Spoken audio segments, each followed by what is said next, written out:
बिस्मिल्लाहिर्रहमानिर्रहीम। नाज़रीन अस्सलाम वालेकुम। आप देख रहे हैं साबिर शाकिर को यूट्यूब चैनल पे। आज है जनाब 8 मई साल 2020 और दिन है आज जुमातुल मुबारक। तो जनाब सबसे पहले मैं आपसे रिक्वेस्ट करूँगा कि चैनल सब्सक्राइब ज़रूर कर लें और वीडियो पसंद आए तो लाइक ज़रूर कीजिए, शेयर भी करें और बेल आइकन को ज़रूर, घंटी वाले बटन को दबा दें ताकि आप तक सारी वीडियोस जो हैं उसके अलर्ट्स पहुंचते रहें और आप बाखबर रहें, अपडेट रहें। तो सूरत हाल यह है कि आज एक ख़बर है, बहुत ही दिलचस्प भी है, मज़े की भी है। वो सबसे पहले आपसे शेयर करते हैं। लॉकडाउन जनाब, दुनिया भर में लॉकडाउन चल रहा है कोरोना वायरस की वजह से। और आपको पता है कि कोरोना वायरस एक पूरी दुनिया को इसने लपेट में लिया हुआ है और एक ऐसा वायरस जो नज़र भी नहीं आता, जो बेजान है और जिसको महसूस भी नहीं किया जा सकता, जिसका कोई टेस्ट भी नहीं है, वो जो है उसने पूरी इंसानियत को, बड़ों को, तमाम सुपर ताकतों को आगे लगाया हुआ है और सब छुपते फिर रहे हैं। और अल्लाह ताला ने अपना एक दिखाना था मुजज़ा, वो दिखा दिया है कि इंसान कुछ भी नहीं है, इसलिए सुप्रीम पावर सिर्फ अल्लाह ताला की है। तो इसी दौरान बहुत ज़्यादा अमवात भी हो रही हैं, डेथ्स हो रही हैं। 2.5 लाख से ज़्यादा अमवात हो चुकी हैं और मज़ीद ख़तरा है। और आपको पता है कि कहा जा रहा था कि शायद 10 मिलियन तक ये पहुँचे, यानी कि 1 करोड़ अमवात हो सकती हैं। लेकिन मुझे फ़िलहाल तो अल्लाह का शुक्र है ऐसी कोई नज़र नहीं आ रही। लेकिन अगर ये 1 साल बीमारी चलती है और जब तक इसका वैक्सीन जो है, इसका इलाज दरियाफ़्त नहीं होता, तो तब तक हम कह सकते हैं कि ये अमवात जो हैं इसका शिकार होते रहेंगे लोग और अमवात बढ़ती रहेंगी। लेकिन कहाँ तक पहुँचेंगी ये ज़ाहिर है हमारे पास कोई इल्म नहीं है। अल्लाह ताला बेहतर जानते हैं और अल्लाह ताला का इख्तियार है, जब चाहें किसी चीज़ को ख़त्म कर दें, बीमारी ख़त्म कर दें, आजमाइश है, वबा है, अज़ाब है, जो भी है अल्लाह ताला ख़त्म कर सकते हैं। लेकिन एक दिलचस्प ख़बर ये हुई कि मार्च से, आपको पता है इस साल मार्च से, ये मई चल रहा है, लॉकडाउन चल रहा है और तमाम लोग जो हैं वो अपने अपने घरों में मुक़य्यद होकर रह गए हैं, कैद हो गए हैं, महबूस हैं और वो बाहर नहीं निकल सकते। तो इस दौरान ये हुआ, ज़ाहिर है कोई और मसरूफ़ियत तो है नहीं।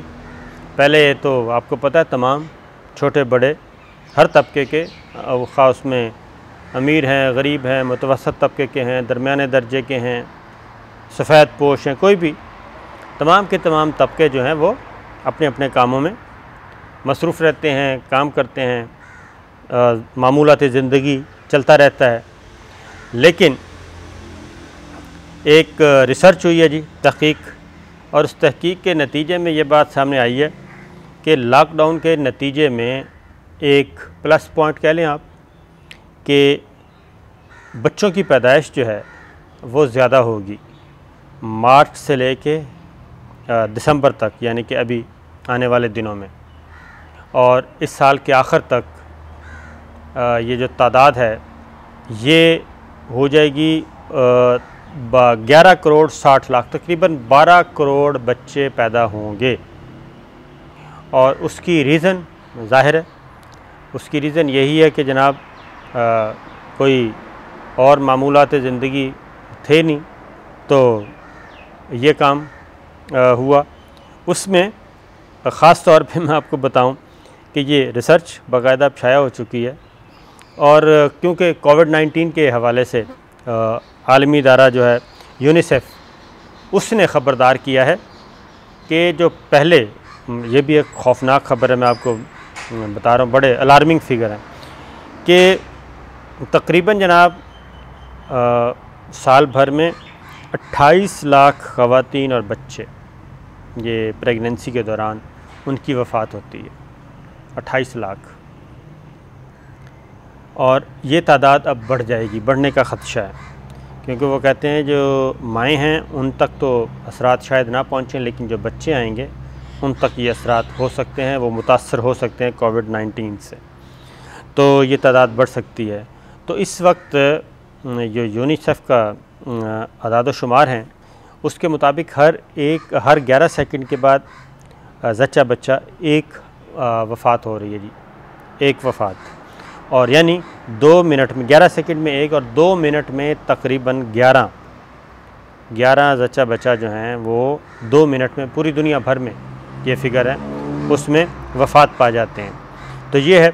और ये जो लॉकडाउन के आप मनफी या मस्बत जो भी इसको कह लें असरात, इसमें 12 करोड़ जो बच्चे आएंगे उसमें पाकिस्तान का नंबर है जनाब चौथा, और पाकिस्तान में 50 लाख बच्चों की पैदाइश मुतवक्के है दिसंबर तक।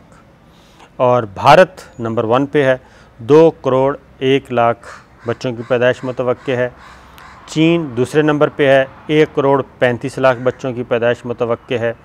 और उसके बाद जी नाइजेरिया है, वो भी बड़ा मुल्क है, उसमें 64 लाख बच्चे पैदा होंगे। इंडोनेशिया में 4 लाख होंगे।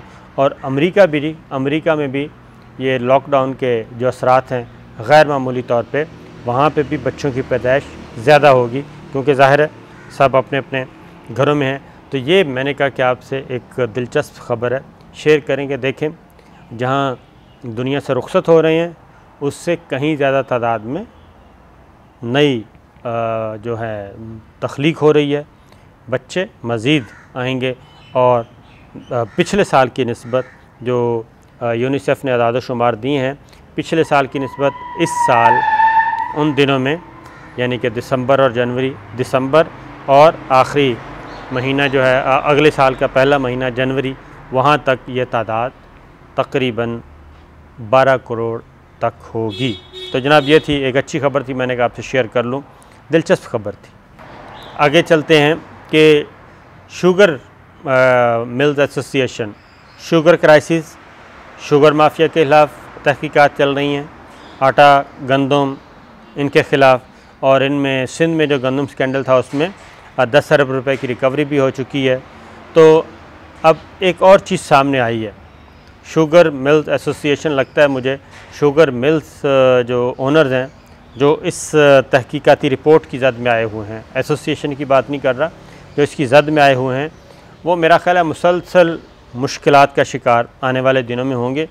उसकी रीज़न ये है कि अब तहकीकात में कुछ और चीज़ भी शामिल कर ली गई है। ये जो 3 हफ़्ते का टाइम मांगा गया था ना, उन 3 हफ़्तों में ये हुआ है कि ये इसमें फॉरेंसिक ऑडिट जो होना था उसमें 2-3 और चीज़ें शामिल कर ली गई हैं, और वो है बेनामी अकाउंट्स। यानी शुगर मिल्स जिनके नाम आए हैं तहकीकाती रिपोर्ट में, उन शुगर मिल्स के बेनामी अकाउंट्स का भी पता लगाया जाए।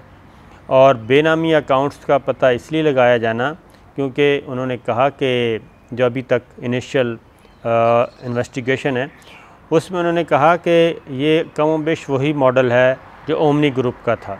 यानी सिंध में आपको पता है कि वहाँ पे भी कोई किसी फालूदे वाले के नाम पैसा, किसी रक्शे वाले के नाम, किसी दर्जी के नाम, किसी पकौड़े वाले के नाम अकाउंट्स में आता जाता रहा है पैसा। तो ये मॉडल जो है वो कहते हैं कि ऑलमोस्ट इंडस्ट्रियलिस्ट जो हैं, सनतकार जो हैं, वो ये इस्तेमाल करते हैं, और वो टैक्स से भी बचने के लिए और अपने काले धन को सफ़ेद करने के लिए भी वो इस तरह के करते हैं। मोस्टली अखराजात जो हैं वो मेन जो रकम है वो एक साइड पे कर देते हैं, मुख्तलिफ़ अकाउंट्स में डाल देते हैं ताकि पता ना चले, और फिर वो मुख्तलिफ़ प्रोजेक्ट्स में वो इस्तेमाल करते रहते हैं और वो नज़रों से ओझल रहती है। तो इसलिए ओमनी ग्रुप का जिस तरीके से आया था, क्योंकि वो भी शुगर मिल्स का पैसा जो था वो सारा इनमें इस्तेमाल होता था ओमनी अकाउंट्स में।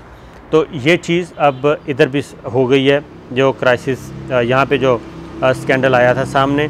तो ये अच्छी ख़बर नहीं है शुगर मिल्स, उन शुगर मिल्स ओनर्स के लिए जिनके ख़िलाफ़ ऑलरेडी एक तहकीकाती रिपोर्ट सबमिट हो चुकी है।